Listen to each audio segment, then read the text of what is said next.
Hi everyone, welcome back to my channel. I am Priyanka and जैसा मैंने आपसे promise किया था, मैं जावा बेसिक्स पर एक कंप्लीट सीरीज़ लेकर आ रही हूँ। तो चलिए इसी वीडियो के साथ हम अपनी जावा सीरीज़ की शुरुआत करते हैं। बिना टाइम वेस्ट किए देखते हैं आज हम किस टॉपिक पर बात करने वाले हैं। आज का टॉपिक है introduction to Java and its features. आपने अक्सर सुना होगा, Java is a high level, class based and object oriented programming language. ये लाइन हर जावा डेफिनेशन में होती ही है, लेकिन क्या आपने कभी सोचा है जावा को हाई लेवल लैंग्वेज क्यों कहा जाता है? तो चलिए मैं आज इस चीज़ को क्लियर करती हूँ। जैसा कि आप स्क्रीन पर देख रहे हो, ये वो मेन पॉइंट्स हैं जिनकी वजह से जावा को हाई लेवल लैंग्वेज कहा जाता है। तो चलो एक एक पॉइंट को सिंपल वर्ड्स में समझते हैं। सबसे पहला रीज़न, ह्यूमन रीडेबल सिंटैक्स। जावा का कोड इंग्लिश जैसा ही लगता है, जैसे if, for, class, system dot out dot println. ये सारे वर्ड्स हम नॉर्मल लैंग्वेज में भी यूज़ करते हैं, इसीलिए जावा का कोड लिखना और समझना इजी होता है। दूसरा पॉइंट, मशीन इंडिपेंडेंट या कह सकते हैं प्लेटफॉर्म इंडिपेंडेंट। जावा का कोड डायरेक्टली हार्डवेयर पे नहीं चलता, पहले ये कंपाइलर के थ्रू बाइट कोड में कन्वर्ट होता है और फिर जेवीएम, जो कि जावा वर्चुअल मशीन है, उस बाइट कोड को एग्जीक्यूट करती है। इसी वजह से जावा को कहा जाता है राइट वंस, रन एनीवेयर। तीसरा point, abstraction from hardware. Java programmer को मैनुअली मेमोरी या हार्डवेयर इंस्ट्रक्शन हैंडल नहीं करना पड़ता। ये सारे काम जेवीएम और गार्बेज कलेक्टर ऑटोमेटिकली कर देते हैं। जैसे मेमोरी एलोकेट करना या फ्री करना, ये सब जावा खुद मैनेज करता है। और इसी वजह से जावा को हाई लेवल लैंग्वेज कहा जाता है, क्योंकि ये ह्यूमन के लिए ईजी होती है और हार्डवेयर के कॉम्प्लेक्स काम को हाइड करती है। यहाँ पे हमारा हाई लेवल का कॉन्सेप्ट क्लियर हो गया। अब हम आते हैं कि जावा को क्लास बेस्ड और ऑब्जेक्ट ओरिएंटेड लैंग्वेज क्यों कहते हैं। तो पहले बात करते हैं कि जावा को क्लास बेस्ड क्यों कहते हैं। जावा का हर कोड एक क्लास के अंदर लिखा जाता है। क्लास एक ब्लूप्रिंट की तरह होती है जिसमें हम डेटा और एक्शंस डिफाइन करते हैं। कोडिंग लैंग्वेज में बोला जाए तो यहाँ डेटा का मतलब वेरिएबल से है और एक्शन का मतलब मेथड और फंक्शन से है। अब बात करते हैं ऑब्जेक्ट ओरिएंटेड होने की। जावा में बेसिकली सब कुछ ऑब्जेक्ट के थ्रू होता है। अब शायद आपके माइंड में ये क्वेश्चन आ रहा होगा, ये क्लास और ऑब्जेक्ट होता क्या है, अगर आपने अब तक उप्स कॉन्सेप्ट के बारे में पढ़ा नहीं होगा तो चलिए इस कॉन्सेप्ट को एक रियल लाइफ एग्जांपल से समझते हैं। मान लीजिए हम व्हीकल के बारे में बात कर रहे हैं, तो आपके माइंड में अभी बाइक, कार, साइकिल या रिक्शा जैसी इमेजेस आ रही होंगी, राइट? अब सोचिए ये सब चीज़ें एक ही कैटेगरी में आती है, जो कि है व्हीकल। तो यहाँ व्हीकल एक क्लास है और बाइक, कार, साइकिल ये उस क्लास के ऑब्जेक्ट्स हैं। सिंपल वर्ड्स में कहो तो क्लास एक ब्लूप्रिंट होती है जिसमें लिखा होता है कि ऑब्जेक्ट के पास क्या प्रॉपर्टीज और बिहेवियर होंगे। जैसे व्हीकल के केस में प्रॉपर्टीज हो सकती है कलर और स्पीड, और बिहेवियर हो सकता है स्टार्ट और स्टॉप। सेम इसी कॉन्सेप्ट पर उब्स भी काम करता है। Got it? तो अब चलिए थोड़ा सा बात करते हैं जावा की हिस्ट्री के बारे में।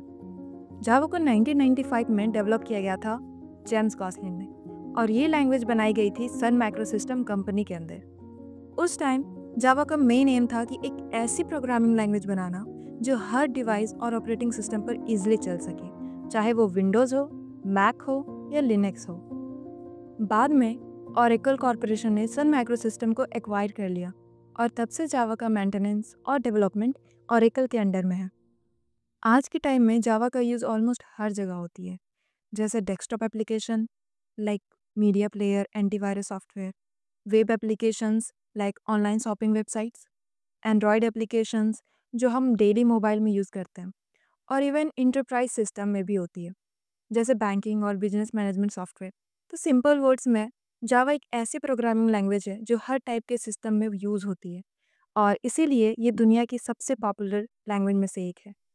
तो अब बात करते हैं जावा के फीचर्स के बारे में। जावा के अंदर बहुत सारे फीचर्स दिए गए हैं जो इसे पावरफुल और पॉपुलर बनाती है, लेकिन आज के इस वीडियो में हम कुछ इंपॉर्टेंट फीचर्स के बारे में डिस्कस करेंगे, जैसे प्लेटफॉर्म इंडिपेंडेंट, सिंपल, सिक्योर और जस्ट इन टाइम कंपाइलर। तो चलिए एक एक करके इन्हें समझते हैं। सबसे पहला फीचर है प्लेटफॉर्म इंडिपेंडेंट। इसका मतलब होता है कि एक बार कोड लिखो और कहीं भी रन करो, means write once, run anywhere. Java का कोड डायरेक्टली हार्डवेयर पर नहीं चलता है, जैसे मैंने पहले बताया था जब मैं आपको समझा रही थी हाई लेवल लैंग्वेज क्यों कहते हैं जावा को। उस समय हम प्लेटफॉर्म इंडिपेंडेंट के बारे में अच्छे से समझ रहे थे, बट फिर से एक बार इसे देखते हैं। तो जावा का कोड डायरेक्टली हार्डवेयर पर नहीं चलता, बल्कि जेवीएम, जो कि जावा वर्चुअल मशीन, वो उसके थ्रू चलता है। इसी वजह से हम कह सकते हैं कि जावा एक पोर्टेबल लैंग्वेज है, जो हर ऑपरेटिंग सिस्टम पर वर्क करती है। तो चलिए मैं आपको इसे एक डायग्राम के थ्रू समझाती हूँ। जैसा कि आप इस डायग्राम में देख सकते हो, जावा कोड डॉट जावा एक्सटेंशन के साथ सेव किया गया है और जावा कंपाइलर जो जेडीके के साथ आता है, वो सोर्स कोड को बाइट कोड में कन्वर्ट कर रहा है। ये बाइट कोड एक डॉट क्लास फाइल के रूप में जनरेट होती है और आप इसी फाइल को किसी भी दूसरे ऑपरेटिंग सिस्टम पर रन करवा सकते हो। बस शर्त यही है कि उस सिस्टम में भी जावा इन्वायरमेंट यानी जेवीएम इंस्टॉल होना चाहिए। नेक्स्ट फीचर है सिंपल। जावा को बिगिनर फ्रेंडली लैंग्वेज बनाया गया है, जिसमें कॉम्प्लेक्स चीज़ें जैसे पॉइंटर्स, ऑपरेटर ओवरलोडिंग और मल्टीपल इनहेरिटेंस नहीं होती। जावा का सिंटेक्स क्लीन, रीडेबल और इजी टू अंडरस्टैंड है, इसलिए नए प्रोग्रामर्स के लिए जावा सीखना इजी होता है। तीसरा फीचर है सिक्योर। जावा एक सिक्योर इन्वायरमेंट प्रोवाइड कराता है, जिससे प्रोग्राम वायरसेस और अनऑथराइज्ड एक्सेस से सेफ रहता है। इसमें ऑटोमेटिक मेमोरी मैनेजमेंट और गार्बेज कलेक्शन जैसे फीचर्स होते हैं, जिससे मेमोरी लीक्स और सिस्टम क्रैश होने के चांसेस कम हो जाते हैं। और लास्ट फीचर है जस्ट इन टाइम कंपाइलर, जिसे शॉर्ट में जिट कहते हैं। ये कंपाइलर प्रोग्राम को रन टाइम पर ही फास्ट मशीन कोड में कन्वर्ट करता है। सिंपल वर्ड्स में बोले तो ये जावा प्रोग्राम की परफॉर्मेंस और स्पीड को बढ़ाता है। जीट कंपाइलर के बारे में और डिटेल से और अच्छे से हम आगे पढ़ेंगे। तो ये रहा जावा के इंट्रोडक्शन और उसके फीचर्स के बारे में। अब हम मिलते हैं दूसरी वीडियो में एक नए टॉपिक के साथ। अगर आपको मेरी वीडियोस पसंद आ रही है तो लाइक करें, सब्सक्राइब करें और बेल आइकन को दबाना ना भूलें, ताकि मेरी आने वाली वीडियोस आप तक पहुंच सके। अगर मेरे से कोई मिस्टेक हो जाए तो आप कमेंट्स में बता सकते हो। तो इसी के साथ हम इस वीडियो को समाप्त करते हैं। Until then take care and bye bye.